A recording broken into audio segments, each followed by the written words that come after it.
Hi everyone and welcome back to Stitchy Bee. This week I'm talking about the Sew Over It Susie Blouse, which is what I'm wearing today.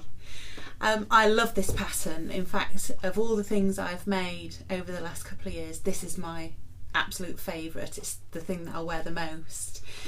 Here it is. It's a really easy to wear blouse. It's quite long, so you can check the length for your preference when you cut it out. So if you make the one that's given, it won't be too short for you at least, so then you can choose the hem length you like. It comes with 3 different sleeve lengths. I've chosen to make the 3/4 sleeve, which is what I tend to do because I've got such long arms. It's quite difficult to get the fit right, and I like to be free and easy to work. It's a PDF pattern which you can buy from the Sew Over It website. You can just download it instantly there. And then you, as usual, you have to tape it together and cut out your size. It's pretty easy, and there aren't too many pieces to this pattern. So there's a front, a back, 2 sleeves, and then there are facings to attach to the collar area. You can't see too much in this fabric, but you can see here you've got it's like a Peter Pan collar, but it's with a point, so it's a little bit different, with a V-neck, which is, I think it's quite flattering rather than a round Peter Pan collar there. In terms of ease of sewing, it's dead easy. I've made this in a viscose, which I think makes it super easy. Viscose is really easy to work with, press and hem. I've done a tiny rolled hem on the sleeves and on the bottom as well. The only tricky area, if you're new to sewing, is this facing. This one lies really flat. Again, it's down to the fabric that you choose. If you choose something thick or woolen or a bit bouncy or maybe a crepe, you might want to take a little bit more time about attaching the collar and the facing, and make sure you clip into the seams so that it does lie flat on the curved areas round the back.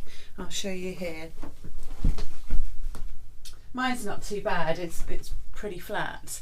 And of course, it's not just when you make it, it's when you wash and iron it again. So you don't want to have to fight with it, so choose your fabric carefully.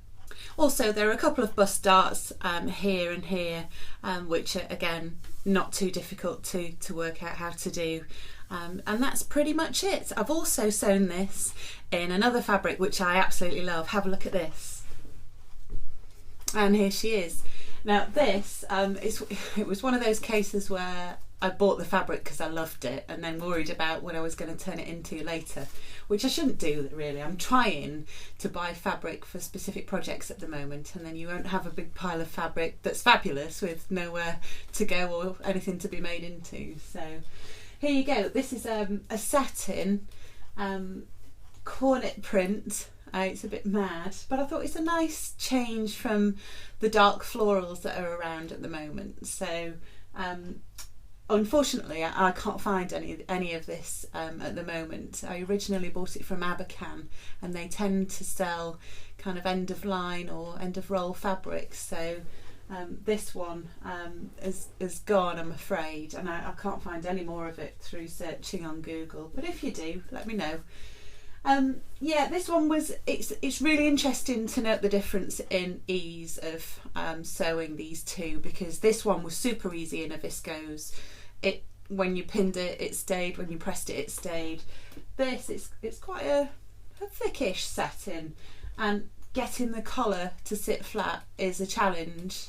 And I'm going to find a different way of doing this. Actually, it might be worth having a different facing on the inside so that it falls heavier, and going through a kind of full facing around here. But I'll see. I need to find an alternative way to do it. If you know any, let me know, because I'm not a fan of all this extra fabric that sits here, especially when it's a lightweight top. You want it for summer. So yeah, it does add a little bit of bulk. But there's some interfacing on the inside here.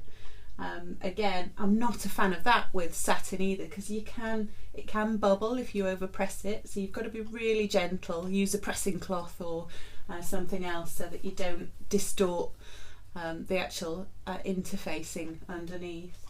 But yeah, it's a great top, isn't it? It's really fun and summery. I'm thinking of wearing it with a pair of white jeans now the weather's got a bit warmer. So yeah, but overall it's a great pattern. I'm going to make some more in viscose at this time. So I've ordered some online to do that. It's just one of those tops where it's not too figure hugging. It's nice and easy to throw on with a pair of jeans, and you're ready to go. So yeah, recommend it if you'd like to try something reasonably easy. Oh, the other thing I forgot to mention on this as well, in my haste and excitement to sew it up, I actually forgot to put in the bust darts. And I was going to add them by just undoing the side seam, but I thought, well, it will mess up with the pattern actually, so I've left it. And because it's so drapey, you don't need it. It's absolutely fine without. So I just trimmed the hem. Obviously the hem would drop lower, so I trimmed the hem to meet the back, and then sewed the hem as usual, which is a tiny turned hem on both the 3/4 sleeves and the lower hem itself. So nothing difficult there. So next week I'll be talking about how I'm getting on with sewing my Sew Over It Chloe coats. I'm making 2 of them, a summer one and a winter one, which I'm quite glad about actually, because the PDF pattern that I taped together is a monster. If you do get a chance to have it printed elsewhere rather than in all the pages at your home, then that'd be great if you can get it in a copy shop. If not, just persevere with it. It's worth it. It's a coat. They're long-lasting items, so let me know how you get on if you have a bash at yours. And thank you very much for your lovely comments last week and subscribing. Really appreciate it. Have a great week, and I'll see you then. Bye.